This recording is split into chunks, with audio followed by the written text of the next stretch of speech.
بسم اللہ الرحمن الرحیم۔ صدقہ کسے کہتے ہیں؟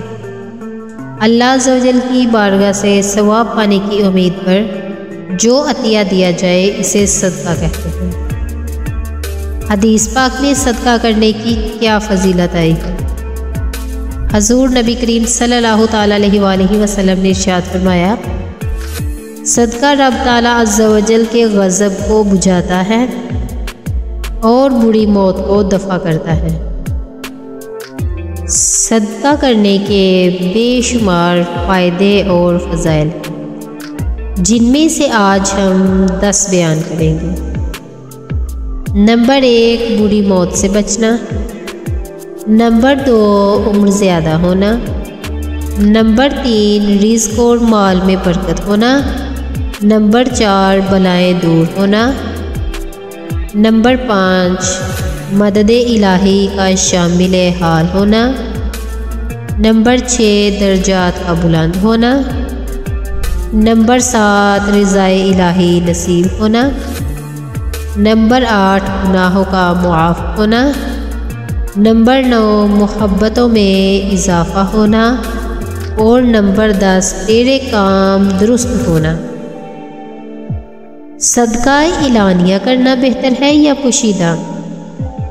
پوشیدہ صدقہ کرنا بہتر ہے، مگر دوسروں کی ترغیب کے لیے اعلانیہ صدقہ کرنا افضل ہے۔ صدقہ کہاں خرچ کریں؟ صدقہ رشتہ داروں، یتیموں، مسکینوں، مسافروں، سائلوں، غلام اور لونڈیاں آزاد کرانے میں خرچ کیا جائے۔ کیا حرام مال سے صدقہ کیا جا سکتا ہے؟ حرام مال سے صدقہ نہیں کیا جا سکتا۔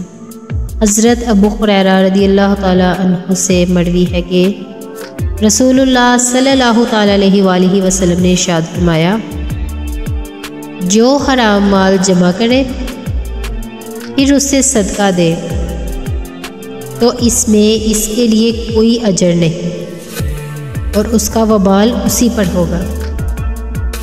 کیا قرض دینے کی بھی کوئی فضیلت ہے؟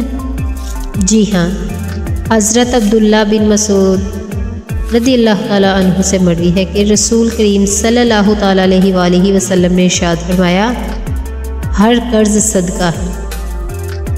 کیا بیوی اپنے شوہر کا مال صدقہ کر سکتی ہے؟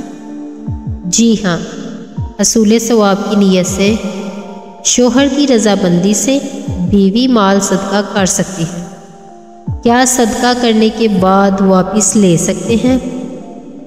نہیں لے سکتے، کیونکہ حدیث پاک میں اس کی ممانعت آئی ہے۔